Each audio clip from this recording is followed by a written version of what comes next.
What is up mga lude? So, time check. Ano ba to? 4:55 ng Tuesday. Ayan. So, ito, for release na. I-deliver natin ito mamaya sa Batangas. Tapos, ito naman, check-in to for interior. Oh shit, lock. Nakalock siya guys. Wait. So, ito susi. Palak siya. Then, for interior to, basic interior lang naman. I-steam natin. So, basic lang. Steam clean, tapos full wipe down, tapos car wash na rin. Pinapa-premium wash na rin sa atin ni client. So, later on, di-deliver ko to sa Batangas. Samahan nyo ako later. Tapos dito naman, meron tayong CRV for full detail rin to.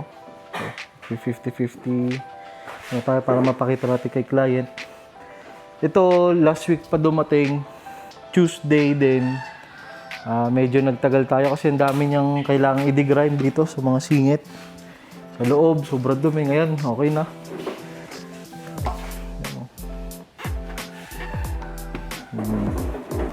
Lahat yan. Yan yung ating kasama mag-detail, si Edmar. Siya ang nag-detail ngayon. Ano masasabi mo pare sa pintura? 50-50. Medyo may mga parts siya na kupas na, katulad nito. Kupas sa part na to. Ito, medyo kupas na rin. Dito sa taas, meron din.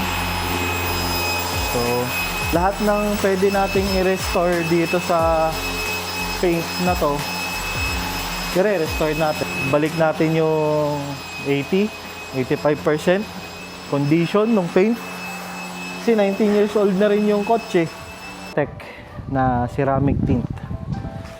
So, busy tayo this week. Tomorrow, may dadating na LC300 LC300 for ceramic coating, Gion. Tapos sa Thursday naman, Mini Cooper for PPF. Ayun. So, full pack tayo ngayon. Bugbog na naman kami ni paring Edmar. Pero kaya yan, guys. So, delivered. Kita. Ayos. So, ayun guys, na-deliver na natin. Hindi na ako masyado nakaimik. Nakita nyo naman.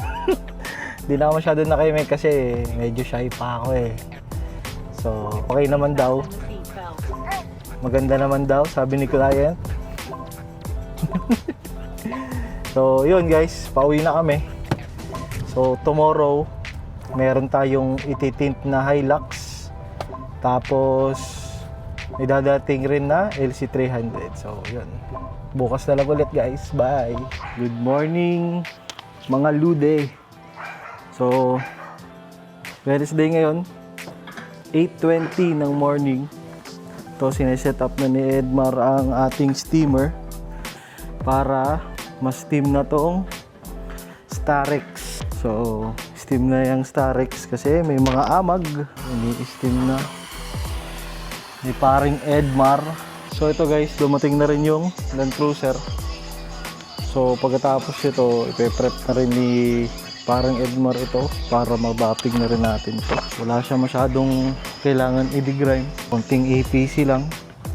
Tapos, polishing na. Tapos, for ceramic coating. Alright. So, ito boss. Start natin tong i-polish. Yan. Kung makikita nyo, daming swirls. Ito naman, purpose lang nito para masend ko yung difference kay client nung paint corrected at hindi. Tapos, yun, may mga imperfections din to. Since 19 years old na nga yung sasakyan, wala pa naman daw nare-retouch dito, nare-repaint. So, may mga ibang parts na kupas to. Kupas. Ito, napanot. May dating nag-buffing siguro. Medyo minahal niyang todo to. Yan, napanot. So, yun. Try natin bigyan ng magandang finish kanina. So, ito ay finishing na wool. Tapos, ang ating compound ay H9 ng Kosh Candy.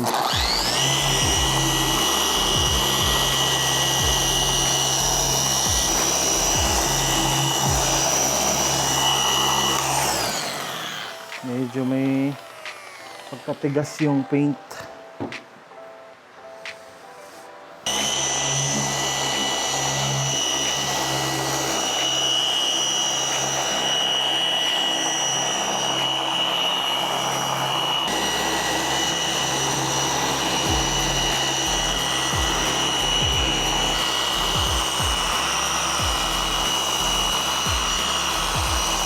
Ayun mga lude, dumating na rin nga pala ang aking pinakamalupit na tinter. Parang Adimar. Sisimulan niya na yan. Para maging Palladium Protect na yan. Alright.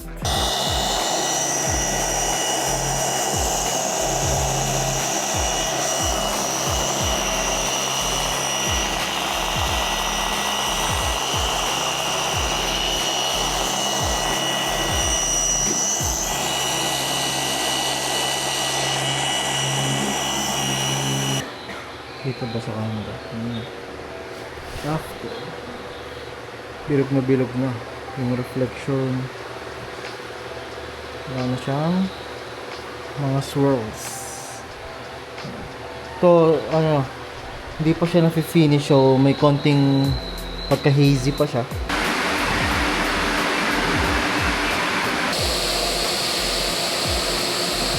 So, ito guys. Meron ditong mga light scratches na visible o mga ano lang yan, parang pink transfer.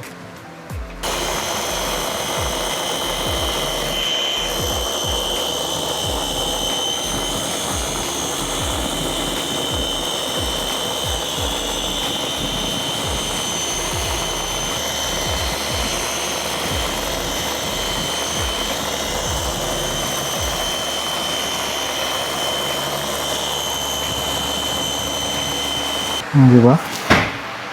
Nawala.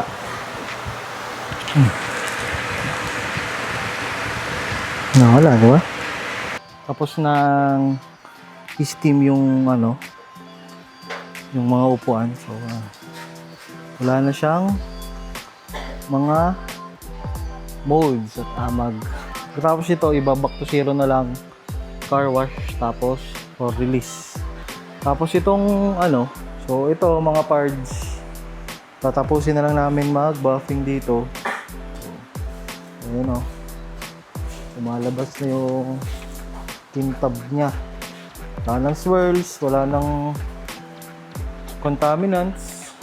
So tatapusin na lang namin tong i-polish, tapos magko-coating na kami. Pagkatapos nun, yung LC naman, yun, update ko na lang ulit kayo next video. Alright, thank you, J-Spec Garage.